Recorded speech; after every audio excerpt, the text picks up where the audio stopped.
Hey, what do you get when you take somebody who's got thirst for knowledge and learning and mix it with drums? You've got somebody who's ambitious about drum. My guest in the podcast is Drumbitious Mirna. I talked to her about being a female metal drummer, taking lessons from Derek Roddy and Matt Byrne of Hatebreed, to her techniques that she uses to practice. She also shares some words of encouragement. This podcast is sponsored by Battle Ready Bombarda Rum, makers of dark Caribbean rum. So check them out at shopbombardarum.com. Let's put our horns up and jump right into this podcast with Drumbitious Mirna.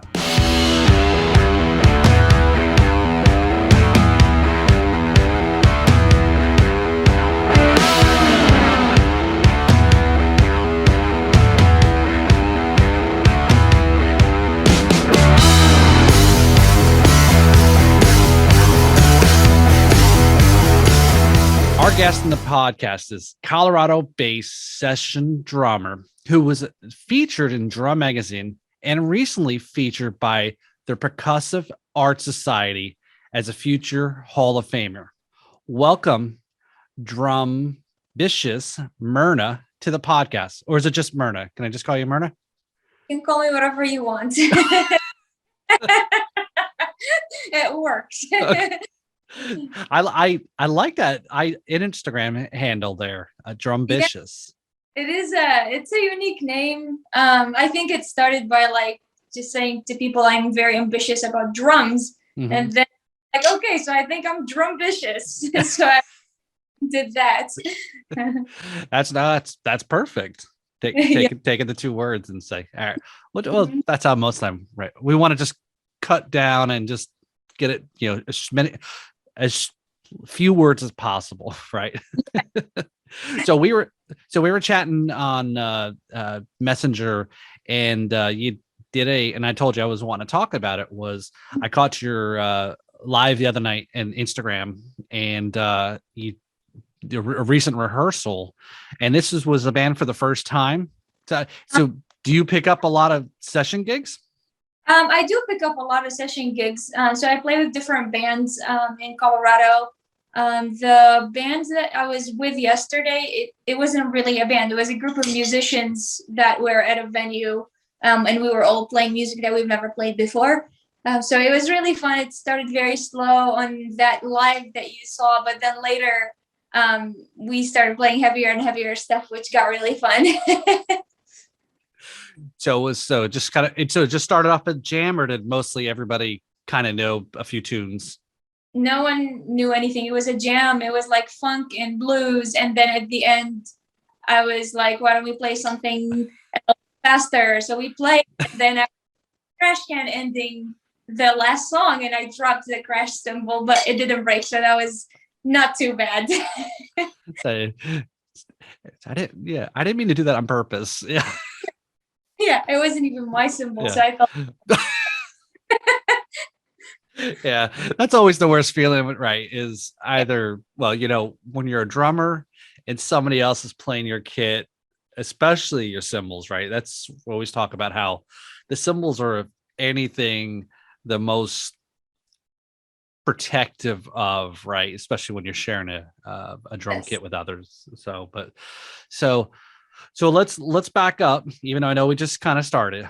So you started playing drums a little bit later than most, right? Yes, absolutely. It was at age 27, I think, or 28. In 2019 is when I started playing. In January, I think specifically, is when I got my first drum set. And then now it's almost 2022. So it's going to be 3 years in 2022. Wow.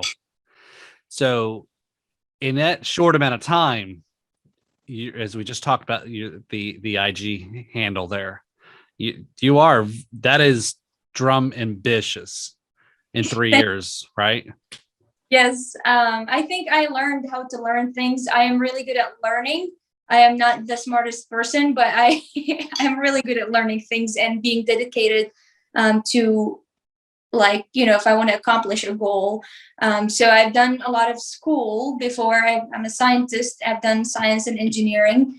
And I've learned a lot of different things like sales and marketing. I've learned over 3 languages. So I've learned and taught myself how to learn things. So when I started learning Western music and playing the drum set, coming from a Middle Eastern background, it was a huge transition, but I knew how to learn things. So if I was a child, I don't think I would have the same dedication and methodology of how to learn than what I have now. So it's an advantage, I think. Okay. So you mentioned there in Middle East. So you came to the US or? Yes. Yeah. Okay. I came to US in 2015 and I did science and worked in that field. And then just the last 2.5 years, I've been more focused on music. But before that, like growing up, I've performed since I was like 6 years old in like churches and smaller events, and then like bigger church events like in front of hundreds of people. So I'm used to like standing up in front of people and performing musically. I was a vocalist, and then I played hand drums as a hobby. So that's kind of my music experience. But it was all Middle Eastern music mainly. I've performed a little bit as a vocalist for like classical Western music, but nothing like rock or metal. So the whole rock and metal transition was all new to me starting in 2019. Oh, wow. So how did you get into metal then? There was a band that my friend was listening to, and I liked the song. And I said, whose song is this? And he said that was his band's song. And I said, who is the drummer? Because it sounded really good. And then it turned out there was no real drummer. It was all programmed drums. And then they said they were looking for a drummer. And then I said, well, maybe I should learn to play the drums so that I can play for you guys' band. And that's how I kind of started. I never played for their band really, but that's how it started. So that's it. So what was the band? It was what was the name? I think the name was Knockout Mice. It was a metal punk band. So everything was fast, but it was like all in common time. So nothing really complicated. It was only the speed was like what kind of drew me to it, and the energy and how good they at their music. But that's kind of how it started, I think. So were they I guess a US band? Yeah, they're a local Colorado band. Okay. They're not like actively performing or anything right now, but they're pretty talented. So I like their music, and that's kind of was the spark or the beginning of it. And then I just started learning the drums from different friends. I just wanted to try their drum set. Do I like it or not? And then I learned a little bit from each drummer that I knew in town. And then I started, I had my own drum set, then started developing my own skills and learning from more like advanced drummers. Very cool. So that's so you got the as you said, you've been performing and then had just been performing and then drumming, and so it kind of worked out and melded pretty well then. Yeah, when I started playing the drum sets, it took me about maybe 3 months or less. And I did like my first like public performance. I played for churches, and I played for a circus rock event. It was like a rock event with a circus performer, and I played a drum solo. And that was kind of the first performance just after 3 months of playing. Very cool. So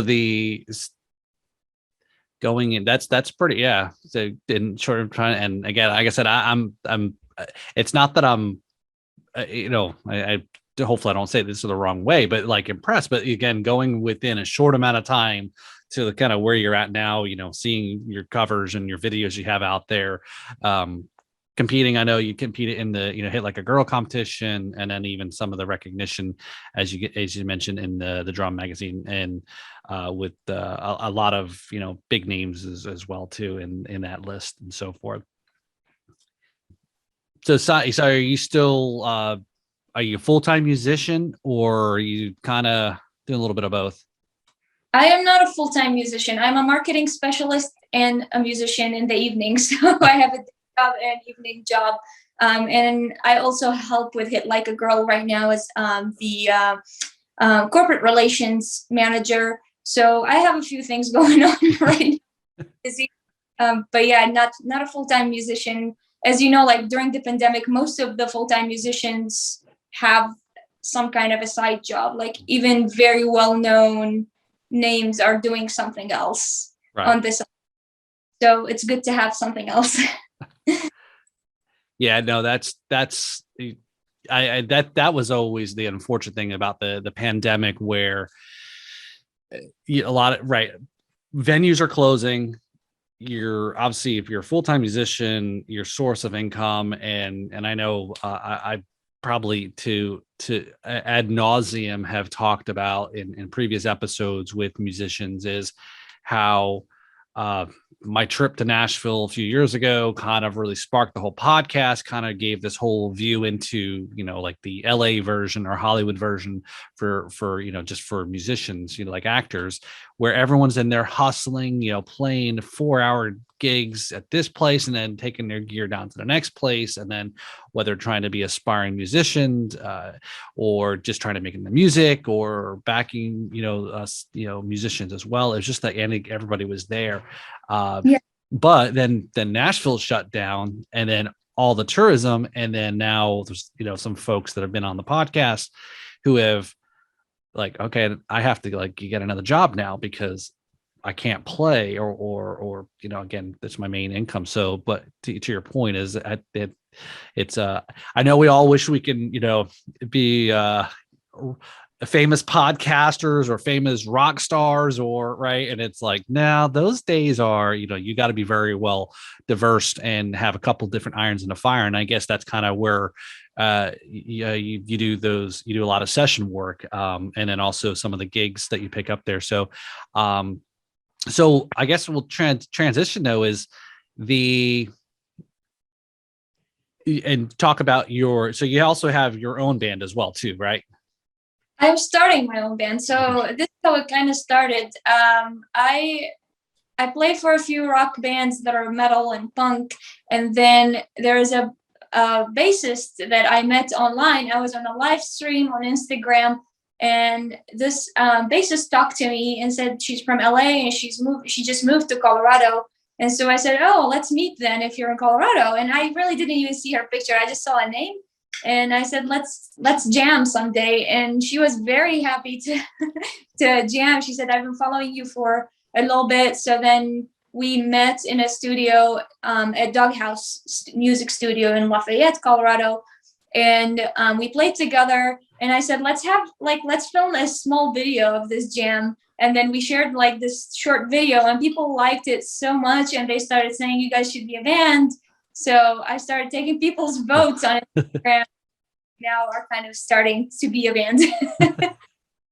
Now, so is that different than so you also have, is that the band Taken Alpha? No, Taking Alpha is one of the bands that I play for as a session drummer. So okay.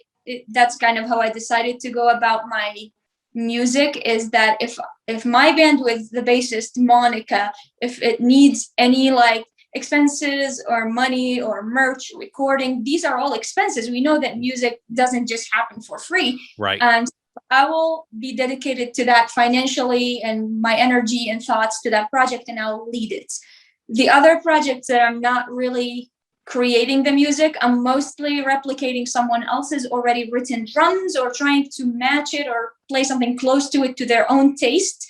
Then I think the band should be responsible for that, and I should just play for them without financial or long-term commitment, because most drummers play for multiple bands, and if they contribute financially and mentally to every one of them, you really I don't think that is very permanent good lifestyle musically, at least not for me. So that's kind of how I decided to go about it, is to just dedicate my own leadership for my own project and then be a session drummer for the other projects and play to their own taste.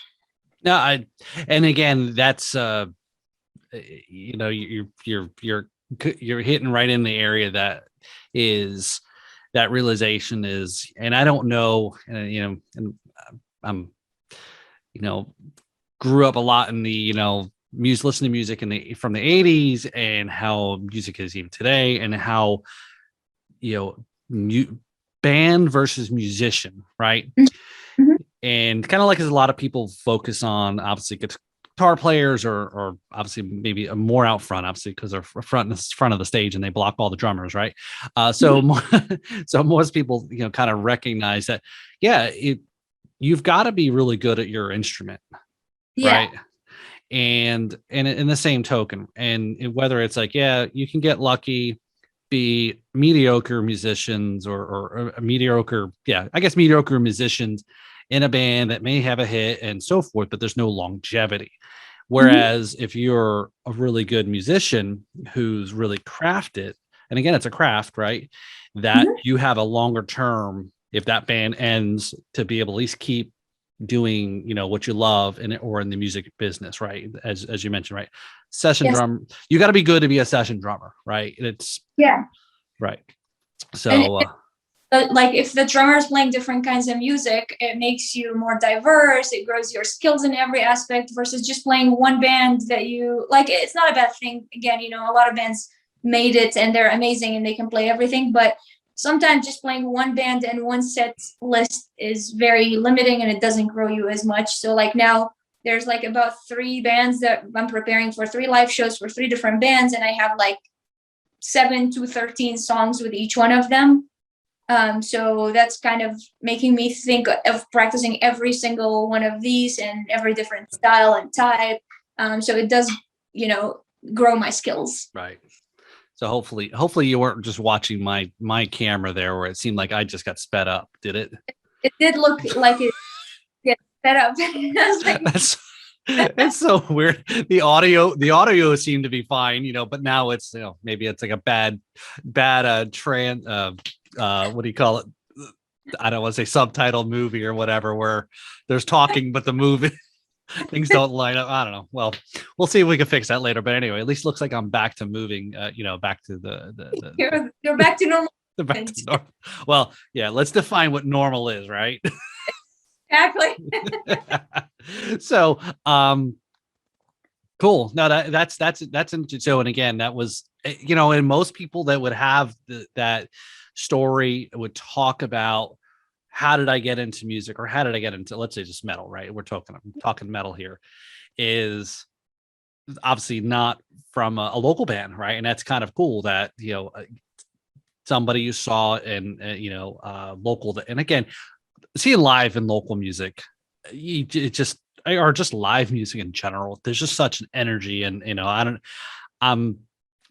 anytime I go even see music here locally, and here where I'm at in Florida, it's like, man, I want to get back to, it's 10 o'clock at night. It's like, man, I want to play, because then you got that so much energy and it's kind of everyone inspires everybody's, which is kind of cool.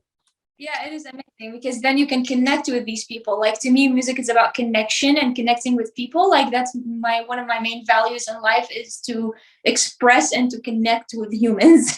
That's what matters. Like if I die tomorrow, I want to make sure every person that I've met in my life remembers the connection and the expression. And that doesn't happen with like big bands. You watching big bands and huge concerts, no one knows you. You don't really talk to them. And versus local musicians, they need this. And you need to connect with these people and make these friendships that are, that last for years. Right.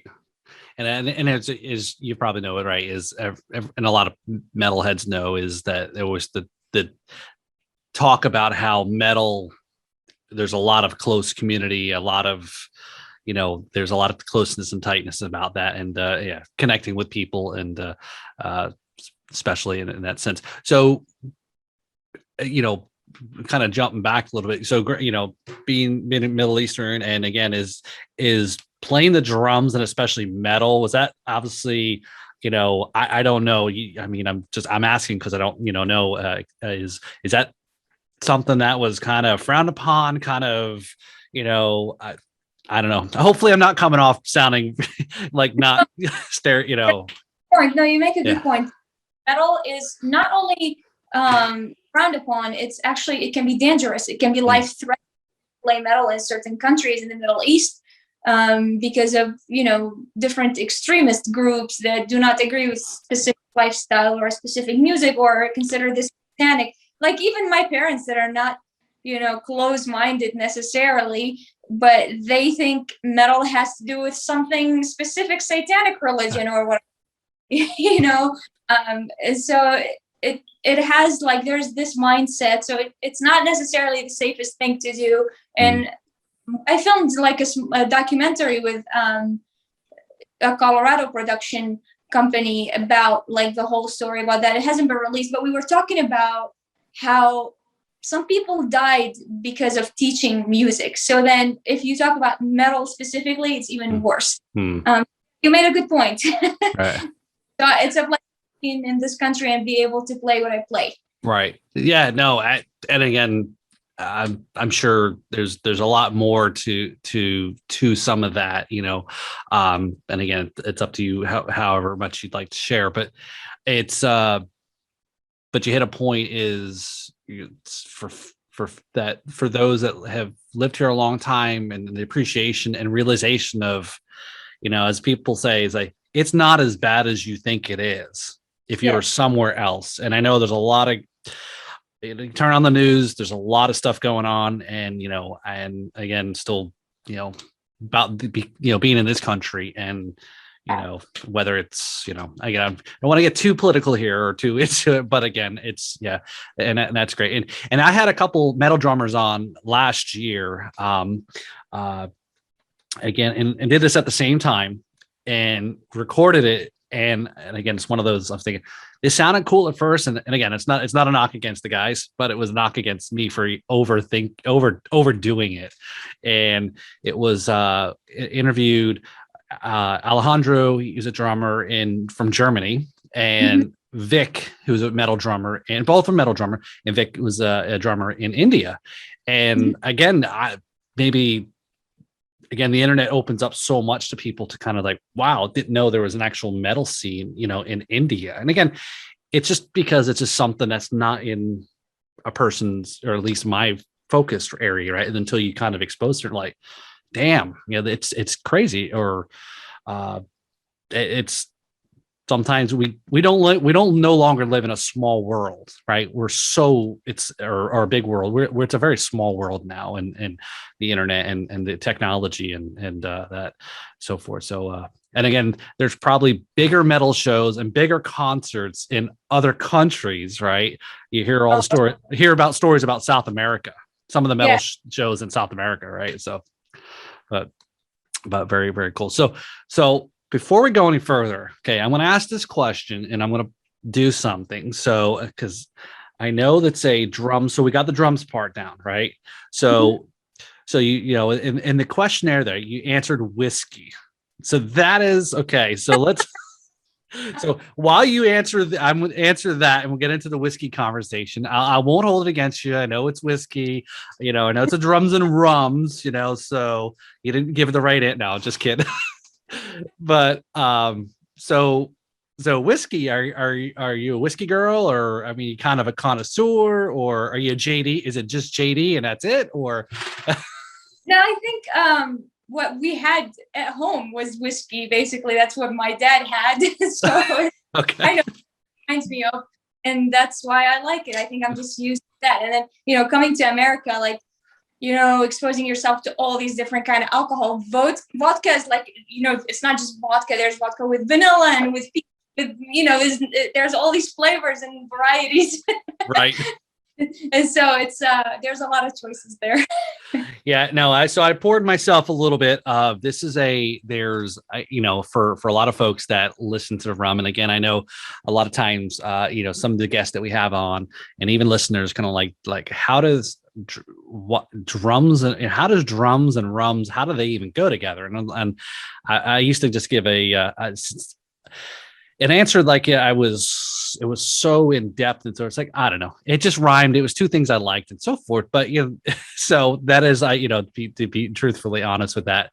But there are a lot of whiskey drinkers and Scotch drinkers that are really surprised at some of the rums that are made, where it's just not all sweet and tropical drinks and so forth, where a lot of these aged rums are aged in bourbon barrels, so they can get a really very similar kind of taste of of a whiskey or even a scotch. And this one here I just poured is actually it's a rum. It's made in Georgia. So again, most people wouldn't think, right, that are not rum folks, but it's 115 proof, and it's a single barrel rum made in Georgia. So richer than rum. So again, you probably could get somebody to try some of these rums that are not overproduced or over sugared after the fact, and sip on that and with a cigar, and be like, wow, this actually, they would have never thought it was a rum. But anyway, so okay, so so any particular whiskey or nothing particular. Recently I tried something very interesting. It's Cal Ella. It's a very different flavor that you would expect from drinking a whiskey. So that was impressive. I guess it was a good flavor. I liked it. So, all right. So now back to there's a gratuitous alcohol talk there. So now we'll move back on to drums. All right. So I watched some of the videos, and I'm just kind of like, again, I think because I've had other female drummers on, and again, they've talked about some of the stereotypes or some of the things that have to deal with being playing music, and then again being a drummer, and because it's a lot more physical. And I think I've read somewhere you mentioned or talked about in an interview somewhere about drums are a lot more physical and than any other, most of the other instruments. But what kind of practice routine do you got to build up? Because some of your speed and some of the blast beats and the double bass is just like, holy shit, it's like, it's like, wow, Yeah, so the practice that I do is I went to Drum Technique Academy. It's an online academy for drums. Mainly a lot of teachers are from Europe. And I learned, like, most of them are speed metal and extreme metal drummers. So every one of them is like teaching a specific section about different techniques. So we learned different foot techniques, like how to use, which muscles to use in order for you to endure more playing fast and not get tired and not, cause any damage to your muscles. I was using my shin muscles. And then I learned that I have to use my calf muscles instead. And the motion in order to do that was not something that came to me naturally. So I had to kind of teach myself that. And then like swivel technique, how to not move. When we think of moving our foot, you think up and down, but really moving to the sides, like right and left, is just another motion that we don't really think about sometimes. And I was doing it unconsciously with one of my feet, my left foot, sometimes when it gets faster. And I'm now practicing to do it with both feet and coordinate that. And then like with hand techniques, like we learned like push-pull technique and how to use that for like faster tempos. So it's just about like energy and efficiency. And then one of my teachers, like Derek Roddy, was telling me how to like breathe and how to like build my core muscles, and like all the balance exercises, just like sitting and then lifting your legs and balancing yourself to build all the core muscles to balance. And like the importance of a drum throne and the balance of it, and a good kind of drum throne is different than like one that's like wobbly. And so all these things we learned. And then I took like private lessons with different teachers that are known for like their speed, just to learn things like that. And again, like my teacher, Derek Roddy, was saying once, no amount of practicing slow will get you to play fast, which is like kind of the opposite of what other people teach, which is like you have to slow in order to play fast. And then you look at the person and he himself cannot play fast after all these years. And it's true that, you should practice slow and learn how to slow down. But then you should also know that playing fast requires different set of muscles. Sometimes they never use different techniques, different breathing, just to breathe and relax your muscles and not be tense. So all that kind of stuff was something I needed to take the expert opinion rather than spending the time and learning from my mistakes, or maybe not learning even. Right. Yeah. And I find that, I've had trouble with trying to slow down, even learning, because whether You know, it's a real effort to learn to play something that you know that maybe it's supposed to be played this way. Mhm. Yeah, to your point, right? Everyone's taught to say, well, play at a slower speed to kind of get the mechanics. But Mhm. then it is tough when it's like, well, my body isn't, or my internal click is not set to play that slow. Mhm. And so to your right, because probably most folks probably don't want to play or have an interest in playing music that's probably faster or a certain type of music as well. But as you mentioned, earlier about jamming or being open to other music, you're right. It's definitely gives you more tools for the toolbox to be able to play different styles, and then obviously different speeds of that style too. So Exactly. so Another thing that people don't think of, and like this is my science brain speaking, and I know it's a very controversial topic, but I think I can speak about that. Physics wise, having a double bass pedal is 100% is going to allow you to open way too many doors, like for things, even if you're the best player with one foot, the double bass pedal is just another set of foot that you can use, or another object that you can use, even if you're doing the fastest human movement with your right foot. If you have another foot and another pedal and doing the same thing, you can right. get double that speed and double that sound. You know what I mean? Like 16th note, double that speed by playing 16th note on both feet. And the problem is, like, when people grow up, the first drum set that they get from their parents is a drum set with one pedal. So that's how they start. So that becomes kind of like their Bible, you know? Right. And when they grow up, they teach people that you should start with this way without thinking in a very nonconformist way that, why did I do this? Why am I teaching this person to start with a single pedal if they're really interested in playing something faster and with, more beats?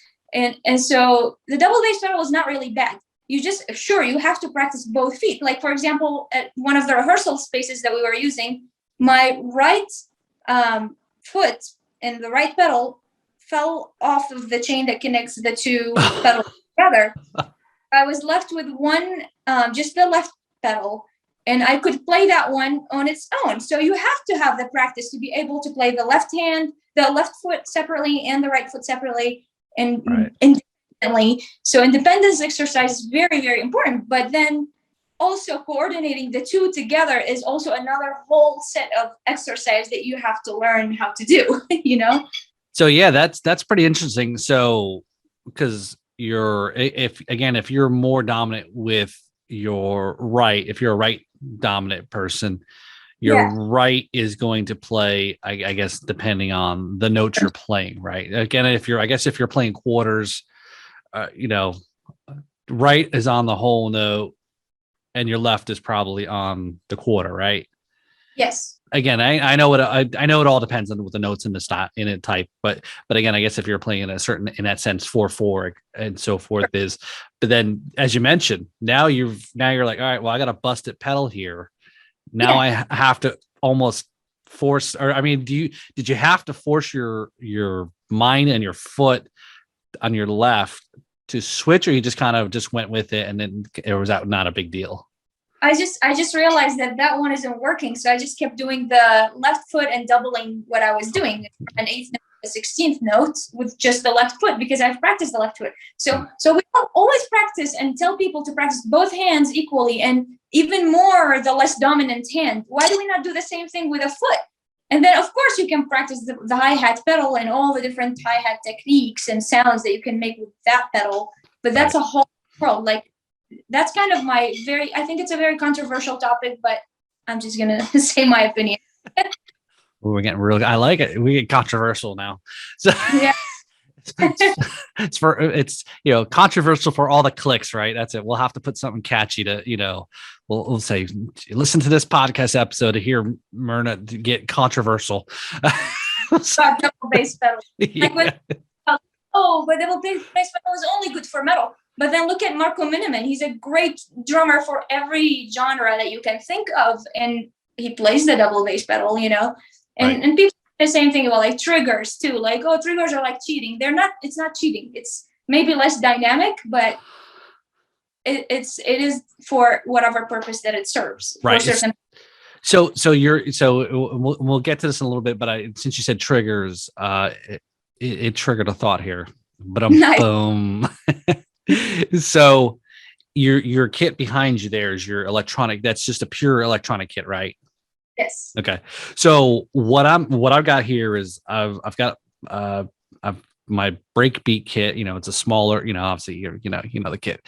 And one of the things that I had wanted to do was, again, I've got kids and and family and all that, is I've got the Remo mesh heads on the kit. Mm-hmm. And then at some point I thought about, well, if I wanted to play this kit out but don't want to keep changing the heads to play out somewhere, I added drum triggers to it, and then salvaged, I guess that's the word, salvaged the brain from my Lisa's kit that I have to tie into all the triggers. So all of my the drums are all triggered, the cymbals are all the regular the electronic cymbals and so forth. So to your point, yeah, you could do a lot with drum triggers. I know that's always been, that's the real, right. That's the super controversial topic, is double kick, right? Is, yeah. And I guess that's kind of your point, is, are they playing double kick? Are they playing that fast? Are they drum triggering it? Is this, and I had somebody, I can't remember, somebody sent me a video, and it was like one of those, a friend of mine sent me a video, and it was like, I asked him, I said, how the heck did you land on this video? Because this is not your type of music. And he was he was listening to me, he was just kind of really surprised, like, okay, how is that guy playing the drums, right? How is he playing bass, and how is he getting it sounded like? Well, I said, yeah, this is, some people really good at that. I said, yeah, I don't know, it could be some enhancements, in that, but some people got the technique, as you mentioned, that you can play both feet to be able to do doubles with both. And if you're playing double bass, then that's right. Yeah. And I don't use triggers at all. Like, I don't own any, but if I need to, I will do that in the future. I'm not against, Right.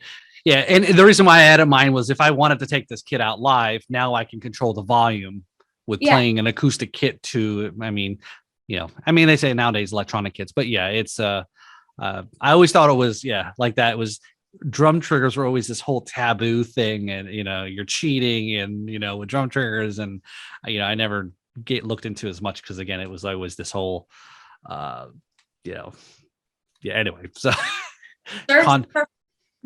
Right, like I said, it's controversial topic. So, all right, so the so I guess some of the the bands you're talking about. So what are some of the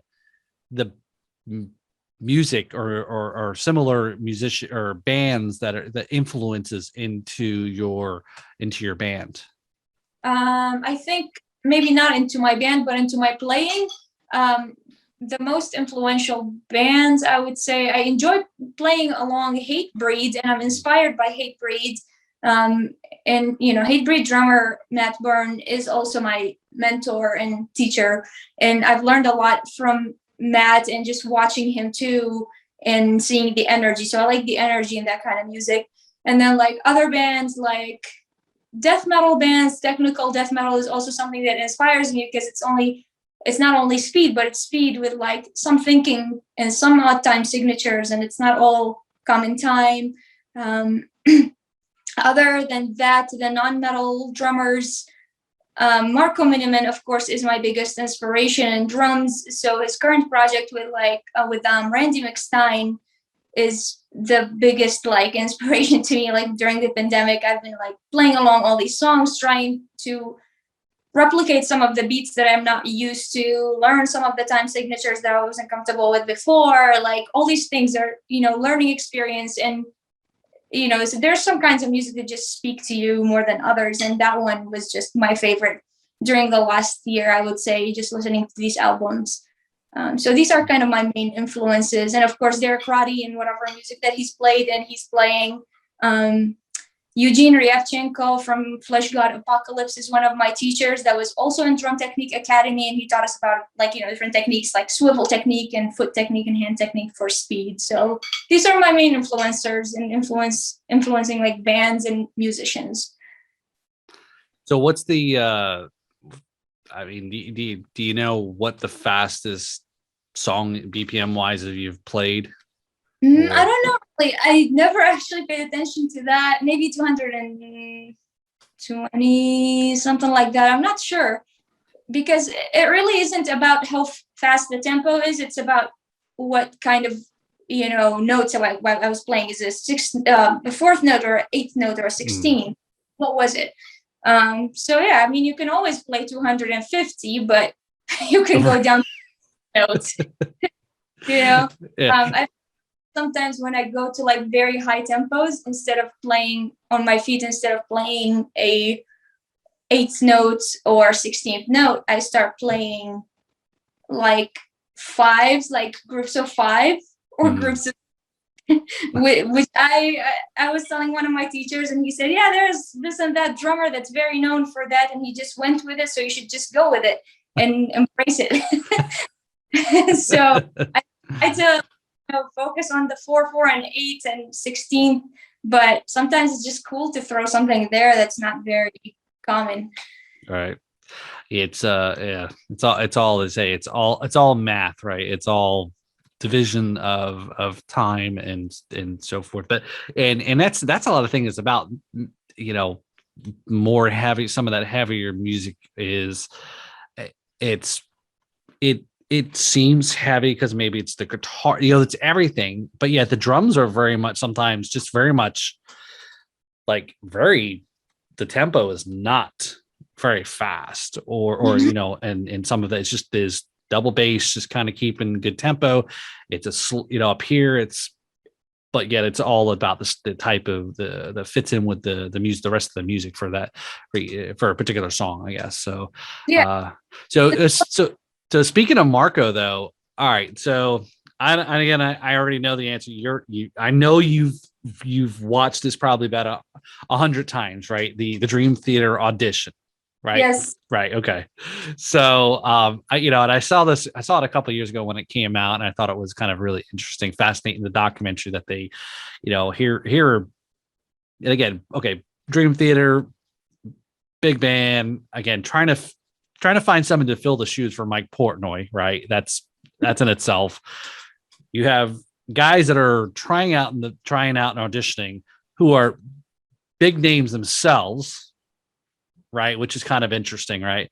And and I got obviously we were talking Marco was in it, and Thomas Lang and Mike Mangini and Derek, your mentor Derek Roddy there and Virgil Donati. It's kind of interesting. They all come in and they all had a different feel and vibe and so forth. And then who kind of, again, it comes down to any one of them could have been in that band, right? Yes. But some of that, it's just which one feels and fits and meshes with the style. And so, I mean, what'd you think about watching that audition? I think it's pretty inspiring, but to me, whoever teaches me, all my mentors and teachers are my favorite musicians. So of course I'm going to say Derek. That's because I'm so inspired by them and their dedication and their attitude and their capability of playing very diversely. Like Derek, for example, brings all the rules of what usually human metal drummers do. So when they talk about, we use the ankle technique to play faster, but then there's Derek Roddy that plays full leg motion, but that's Derek, so you guys shouldn't really do that. So there's that inspiring part that like someone actually broke the rules, because people talk a lot about technique and forget that every human body is different. Right. And for some people, maybe their genetic or hereditary DNA from my molecular biology brain is different. It's what you can do is different from what I can do. And so you should learn different techniques, but then you should try and see which one works for you better. So yeah, that's kind of the inspiring part about like every one of them has some forte, some strength. But of course, I always support my teachers and mentors. Yeah. So that's tough, right? So you said Marco's your I don't know. His Marco, like personally and also by watching him too. Right. But they've all been very generous with their time, especially like when things were not too busy, starting, beginning of the pandemic and all of that. So it's I have to acknowledge that. So because I think Derek probably doesn't live too far from where I'm. Yeah. You're here in South Florida. So I thought I saw his name pop up on something show, and it was like I had forgot his name, a while back. Saw the it pop up on YouTube, watched it again. I'm like, wait a minute. I said, now that, and again, the name had slipped away for a while, and then again came back, and I'm like, oh, that makes sense now because it said where he was from, and from Florida. So, but yeah. So so a couple of the endorsements you got there. So you've got some cymbals endorsements and sticks endorsements. So you can talk about how some of that, some of their products, or I guess this is the shameless plug for your endorsements, right? Yeah, I endorse Excel drumsticks, and I have my signature series with Excel drumsticks, and I endorse Sweet Spots drum dampeners and Tonum cymbals. So these are kind of my endorsements right now. And I love, I love playing. I loved the product and the sound, and that's why I endorse these companies. So that's, the internet is kind of what connected all of us together. We'll find each other on the internet, and we find products through the internet. So it's been the biggest blessing. Right. So before we go into the one of the other segments here, do you want to get behind the kit there for a bit, and then we'll go into the wrap up this last segment here? Yeah, I can show you a small thing that I learned recently that I can share with everyone. It's, again, one of my favorite topics, odd time signatures, and it's a little bit higher than 5s and 7s. So I can do that. I'll Cool. turn the lights. We can have some more lighting, and then so I guess I forgot to ask you that question that we were talking about, Derek, and some of the techniques that you learn is the proper drum throne is. So what you got? What do you have there? What's your drum throne? pork pie. Okay. Made in America, so I support American products. Very balanced, and it's the best fit for me. I tried a lot of different ones, and this just fits the best, and it's very balanced and comfortable. So that's why I chose pork pie. So that's one of the things. We were talking about techniques, and I want to share something. I learned this from Matt Byrne from Heat Breeds. I was on a lesson, and he said, "Do you know what ankle weights are?" And I said, "What is ankle? What do you mean by ankle weights?" And so he shows me something like this that you put on your ankles, and on each side. These are like 2.5 pounds, but people usually use 1 pound or whatever. It doesn't matter. It's whatever feels comfortable. And you practice with these. I think Gene Hoglan also plays with ankle weights. So it's just like another way to build your muscles, your leg muscles, because these on your ankle, that kind of restricts the ankle motion, but it's good for the whole leg motion. Okay. So that's one thing I wanted to share that I use, and it might be in some of my videos. and these are two of my favorite books. This is The Evolution of Blast Beat by Derek Roddy. It has everything about blast beats that anyone would ever want to. And then The Extreme Interdependence. One of the exercise that I will show, or like whatever I'll play, is kind of inspired by this or from this book from Marco Miniman. Is how I learned it. And that's the one with the warning label, right? Oh yes, that's the one that says forever. Be ready. I love it. And then I use these to practice from my teacher, Dom Familaro. We actually, first time I met Dom was at the NAMM show this year. I met him in person, and these are his signature practice pad sticks, and that's what I practice. And what size are they? I have no idea. Oh.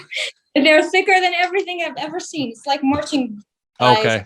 And he was teaching me about like how a lot of metal drummers have developed their grip, and was showing me that if you throw your drums like that, the way I held it when it fell in my hands, that's how I should be playing.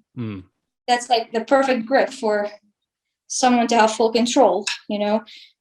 Some of the things that I've learned, like from other players, like Annika, she likes to have a gap in her between the fingers, and you pass a drumstick and it has to go through, and that's the right grip. But then it might not be the right grip for metal drummers. You have to have a heavier grip on the drumsticks and maybe less of a gap than what jazz and fusion drummers play. Right. Yeah. I think I've seen Tommy Igo talk about in one of his videos about that, right? That grip where he's right. You've got that room there. Yeah. But you're right. To that point, you feel, you know, when you're playing at a certain speed or heavier stuff, you feel like you got to really make sure that just that little bit, 2 fingers, doesn't feel like you've got to either apply a lot of pressure, that stick is not going anywhere. Cause I always feel at the same time as, you know, if I'm playing something faster, I got to make sure, you know, it's not going to fly off because it doesn't feel like I'm holding on tight enough for the increased speed. Exactly. That's kind of what makes sense. So what I'm going to show here is, let's see if this is on actually. Yeah, it's on. So I know like off-time signatures sound intimidating to most people, but then and like common time is, you know, the more common stuff. Coming from the Middle East, there's a huge diversity of time signatures in the Middle Eastern music. So to me, the first time when I heard common time, I didn't know what it was common time, because to me it was another time signature. And so people feel intimidated because they're not used to hearing odd time signatures more. But really it's very simple. Like the whole concept is simple. Like we feel comfortable with 4, 8, and 16 and 32. But then if you want to play something like 17, 16, it's basically just 16, 16 plus 1, you know, 16 plus 1 is 17. Instead of doing, like for the Aristocrats has a song called Oh No. It goes like this. There's a 16th note, and then there's 1 17th note, and then it goes back to 16, 16. So there's 16, 16, and then 17, 16, and then 16, 16. And just 1 17 in the middle. Some people thought that there was some problem in the sound, or, you know, something skipped beat, or, you know, the drummer didn't hit it right, or whatever. It was intentional. And when you listen to alternative rock and anything that's progressive or whatever is not a common time, then you kind of get used to that stuff. So if we play a 16, 16, so 16 16th notes, that would be right. If we play 17 16th notes, we play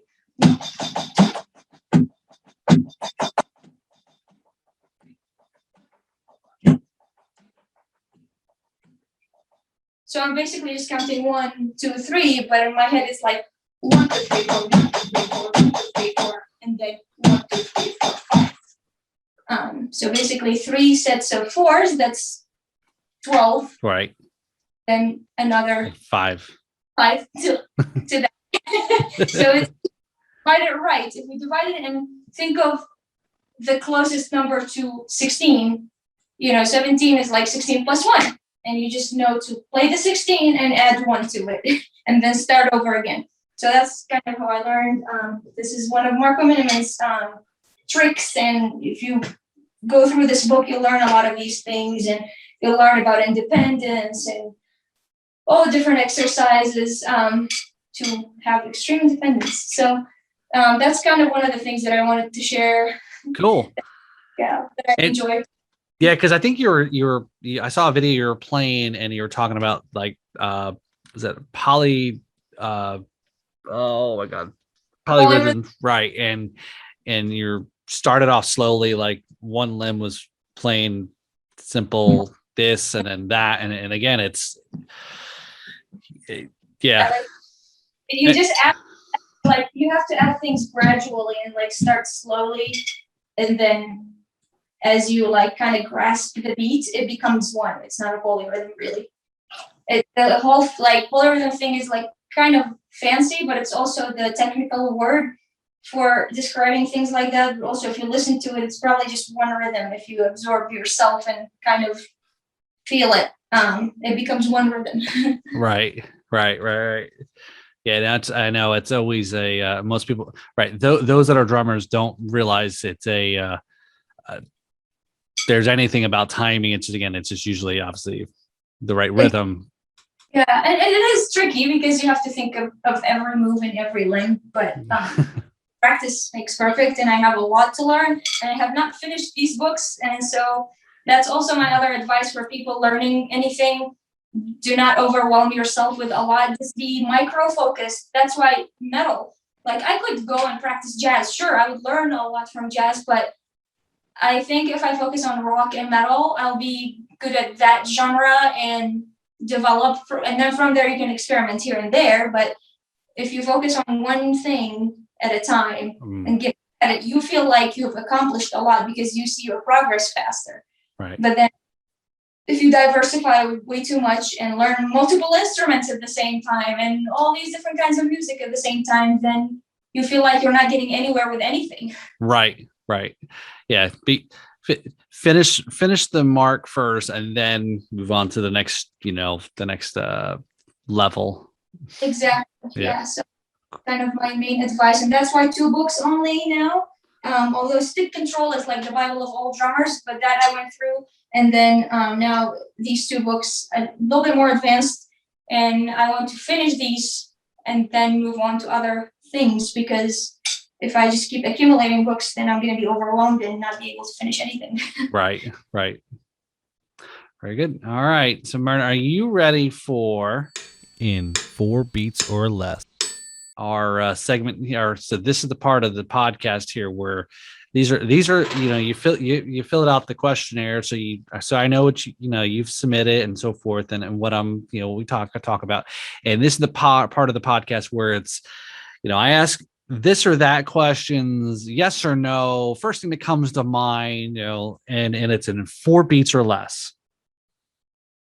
So okay. Yeah. So I've had some guests ask me, okay, well, what's the tempo, right? Because 4 beats can be. So all right. So I don't know. Maybe I should just change it. Like, yeah, in 7/16 or less, All right. So all right. So again, don't overthink it now. So these are questions. So all right. So here we go, Mirna. So in 4 beats or less, other than Marco. And all right, I'm gonna add a little bit more now to this. Other than Marco and Derek, what other metal drummers? Eugene Ryabchenko. Okay. Well, and we'll circle back with on your answers there. Okay. So in 4 beats or less, what's the best metal show you've attended? Best metal show. No.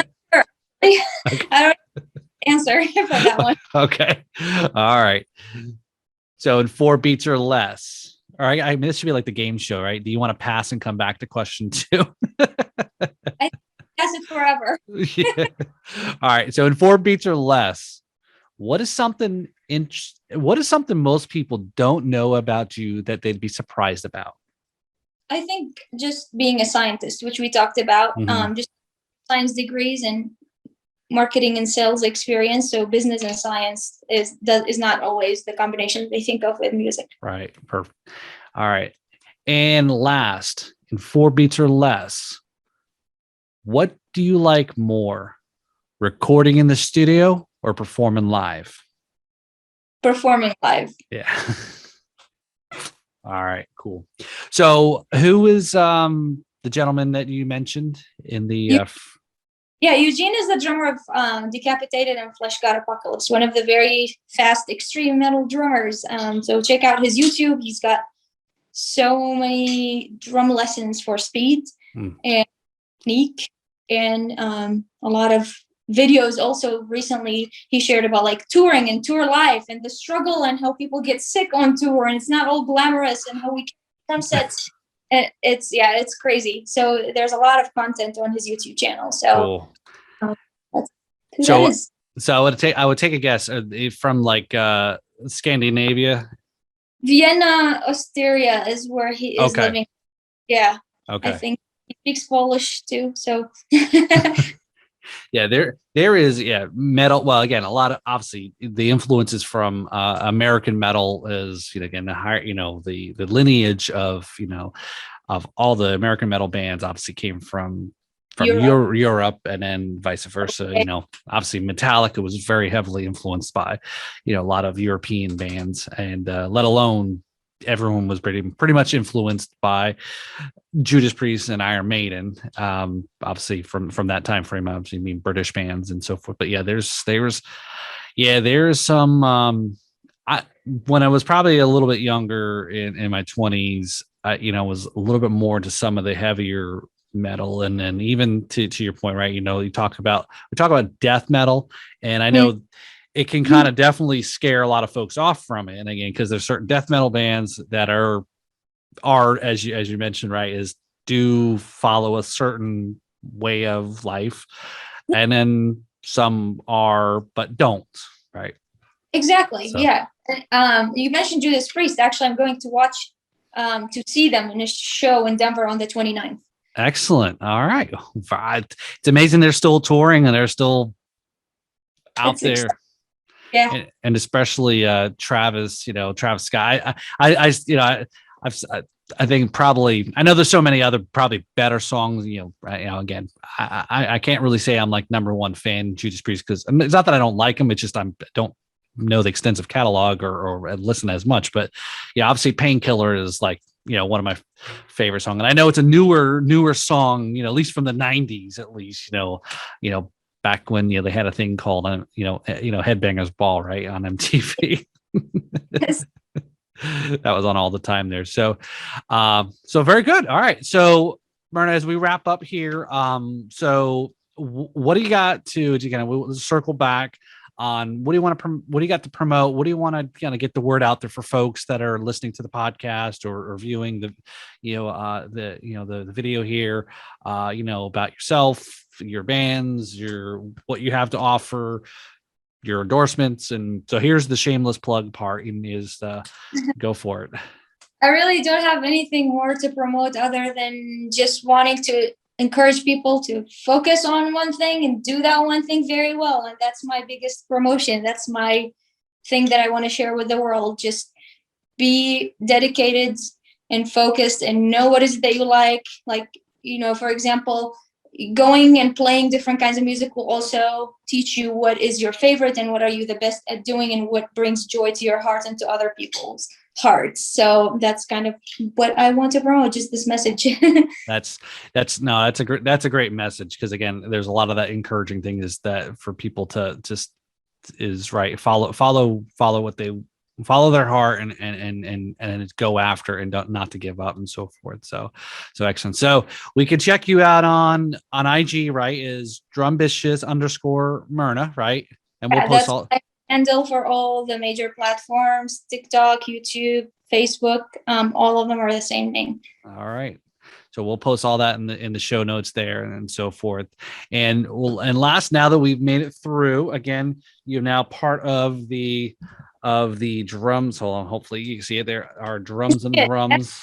Drums. There you go. So yes. So you're now part of the family now. So thank you so much for having me. That was so fun to have this conversation with another drummer, and that you have all this technical expertise too. I'm impressed by your kids.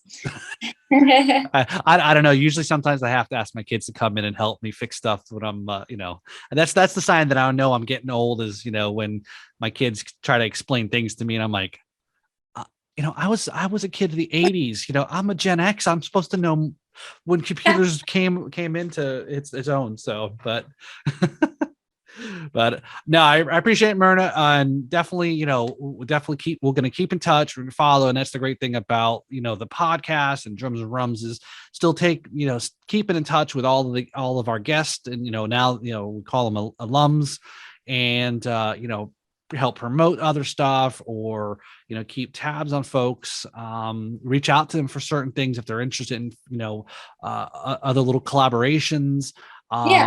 And like one that I was thinking about was trying to reach out to some of the drummers.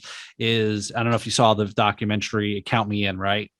Yeah. Or and whether we do some type of watch party commentary live stream for folks. Obviously we can't live stream the documentary because we'll probably get sued by Netflix and those guys. Yeah.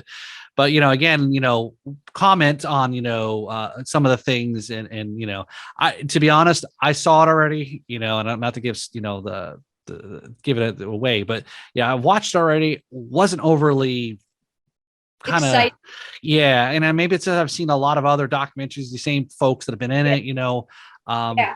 Maybe I got to watch it again to kind of have a different perspective on it. But anyway, so that's something that I'll definitely keep you plugged in on that, trying to reach out to, like Dorothy and Winnie and some of the other drummers that we've had on too. So, but very cool. I appreciate it. So thank you so much. Have a wonderful evening. All right. You too, Myrna. Have a great night.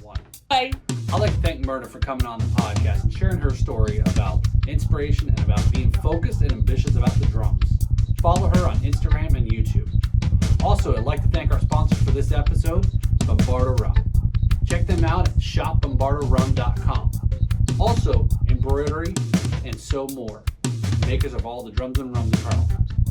Thanks for joining us on this podcast. I'm Paul. This is where the backbeats meets the spirits.